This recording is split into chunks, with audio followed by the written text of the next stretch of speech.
Last উইকেন্ডে দুদিনের জন্য আমি দীঘা ঘুরতে গেছিলাম। তো ওখান থেকে ফিরে এসেই এই ম্যাঙ্গো সুজি কেকটা বানিয়েছিলাম, আর সেই রেসিপিটাই তোমাদের সাথে শেয়ার করব। এই কেকটা বানানোর জন্য খুব বেশি জিনিসের কিন্তু দরকার হয় না। সেই দিন দুপুরবেলা একটুখানি বেরিয়েছিলাম, ওখানে প্রচণ্ড গরম ছিল আর রোদও ছিল। একটা মিক্সির জারের মধ্যে দিয়ে দিলাম 1 কাপ সুজি আর হাফ কাপ মতো দুধ আর হাফ কাপ চিনি। এখানে আমি যেহেতু মিষ্টি একটু কম বানাবো সেই জন্য হাফ কাপ দিয়েছি, তোমরা চাইলে একটু বেশিও দিতে পারো।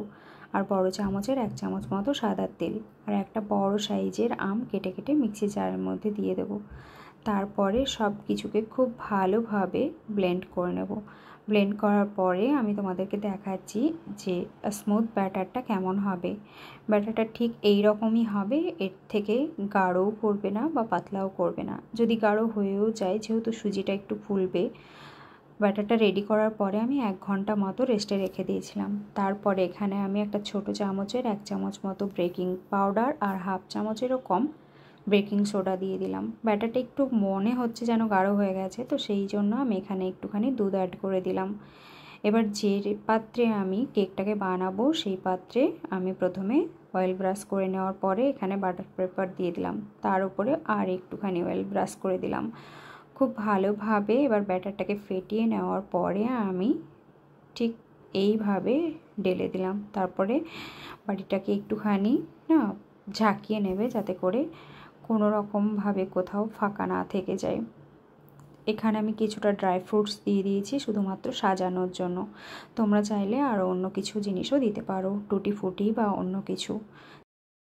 এই কেকটাকে তুমি লোহার তাওয়ার ওপরে স্ট্যান্ড রেখেও করতে পারো, তাতেও কোনো অসুবিধা হবে না। তো আমি এখানে দেখতে পাচ্ছ যে আমি একটা জায়গার উপরে স্ট্যান্ড বসিয়ে তার উপরে কেকের পাত্রটা বসিয়েছিলাম। তারপরে এখানে আমি ওই 25 থেকে 30 মিনিট মতো বেক করেছি কেকটাকে।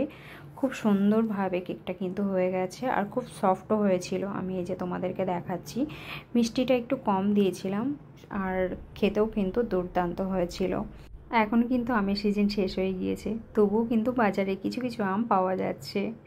ভালো থেকো সবাই, আর ভিডিওটা ভালো লাগলে লাইক শেয়ার কমেন্ট করতে ভুলো না, আর চ্যানেলটা ভালো লাগলে অবশ্যই সাবস্ক্রাইব করো। সন্ধ্যাবেলা দীঘায় ঘুরতে বেরোলে এই যে দৃশ্যটা, এটা খুবই কমন আর কি। বিভিন্ন ধরনের মাছ ওরা খুব সুন্দর করে সাজিয়ে রাখে, আর কিছু কিছু মাছের গায়ে দেখো নুন হলুদ মাখিয়েও রেখে দিয়েছে।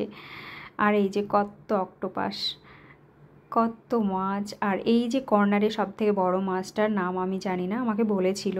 তো তোমরা যদি কেউ জেনে থাকো এই মাছটার নাম, তো আমাকে কমেন্ট বক্সে অবশ্যই জানিও যে ওটা কী মাছ। ততক্ষণ তোমরা সবাই খুব ভালো থেকো।